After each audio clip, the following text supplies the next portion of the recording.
Over a decade of Western sanctions, isolation, corporate exits. But Russia hasn't collapsed. Instead, it's adapted. Economically, politically, militarily. Why haven't sanctions worked? And why is Russia still strong? Let's address the elephant in the room. Or rather, the bear in the pipeline.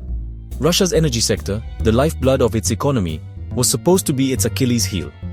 While the West scrambled to wean itself off Russian oil and gas, like a teenager quitting their favorite energy drink, Russia had a backup plan. A desperate, cobbled-together in the dead of night plan. But a plan, nonetheless. They looked east.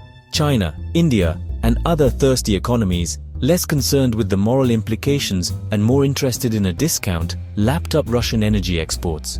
It's a classic case of supply and demand. Cut off one buyer, find another, eager for what you're selling.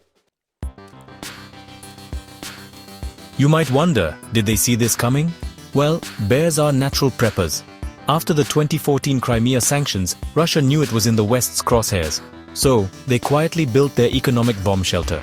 They amassed foreign currency reserves, launched the Mir payment system, and diversified trade away from the West. Were these moves perfect? No, but they're helping cushion the blow.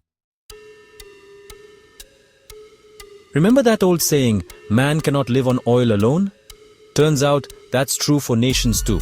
Russia, in a twist of irony, is a major agricultural powerhouse. Wheat, fertilizer, the kind of stuff that keeps the global food supply chain running. And while the world grappled with sanctions, Russia strategically kept those exports flowing, even securing deals for continued fertilizer shipments. It's a reminder that when you control the essentials, even in the midst of a geopolitical storm, you keep a surprising amount of leverage. Remember when McDonald's pulled out of Russia, leaving a Big Mac-shaped hole in countless hearts and stomachs? Russia, in a move that can only be described as ballsy, simply decided to replace them. And Starbucks, and IKEA. From software to fast food, Russia's been on a mission to swap Western imports for domestic or friendly alternatives. Has it been seamless? No. Has it been surprisingly effective? Let's just say there's a reason the ghost of Ray Kroc is restless. Sanctions are a bit like a game of whack-a-mole. Plug one hole, another pops up. Russia is a master of this game. Using third-party countries, shell companies, and creative shipping routes, they've managed to get everything from microchips to luxury goods. Is it shady? Absolutely. Is it effective? Well, if you want a used Italian espresso machine in Moscow, chances are you'll find it. After all this, it's time for a gut check. Has Russia's economy been crippled? As with most things Russia, the answer is complicated. The ruble crashed but has since rebounded. The economy shrank but less than expected. The IMF even projects modest growth ahead. It's a far cry from the collapse many predicted.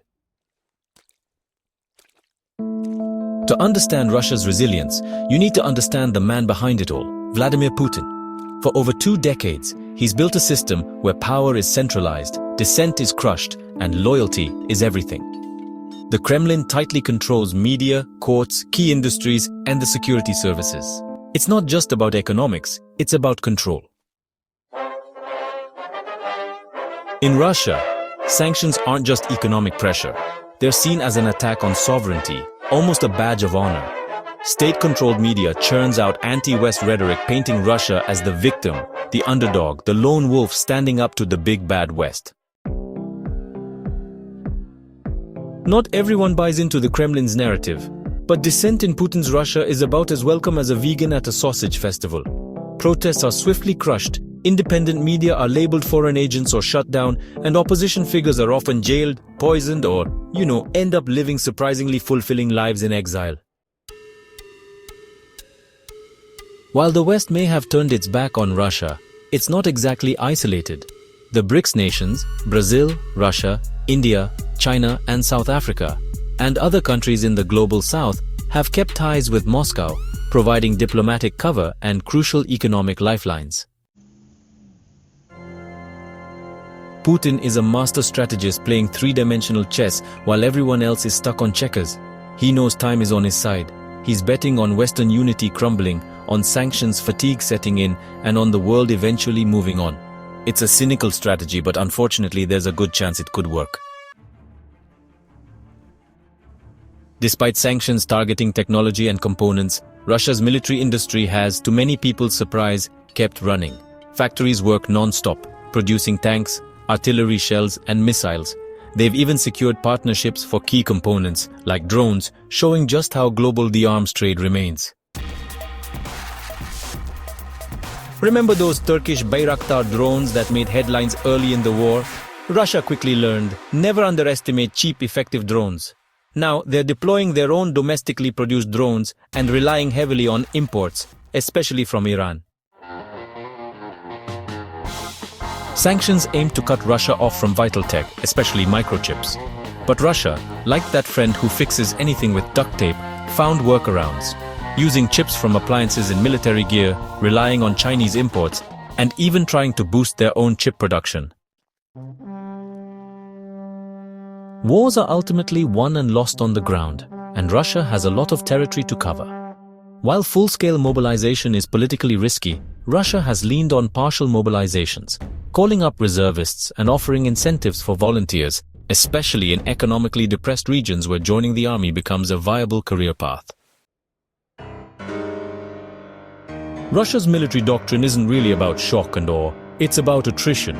It's about grinding down the enemy with relentless artillery fire and, layered defenses.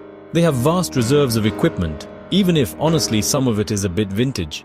And perhaps most striking, there's a willingness to absorb casualties that would make most Western nations really balk. The conflict in Ukraine isn't just a regional war, it's a battle for global influence. While the West presents a united front, many countries, especially in the global South, are hesitant to pick sides. They keep trading with both Russia and the West, focusing on their own economic and strategic interests. For years, the US dollar has been the world's reserve currency, giving the West huge economic leverage. But Russia and China are now pushing for alternatives. They're promoting local currency trade and exploring a BRICS currency, all in an effort to chip away at the dollar's dominance. As Europe scrambles for new energy sources, paying higher prices along the way, Russia offers discounted oil and gas to Asia. This keeps their revenues steady and reminds the world that, in energy, Russia still holds many cards. Sanctions were meant to crush Russia. Instead, they sparked a transformation.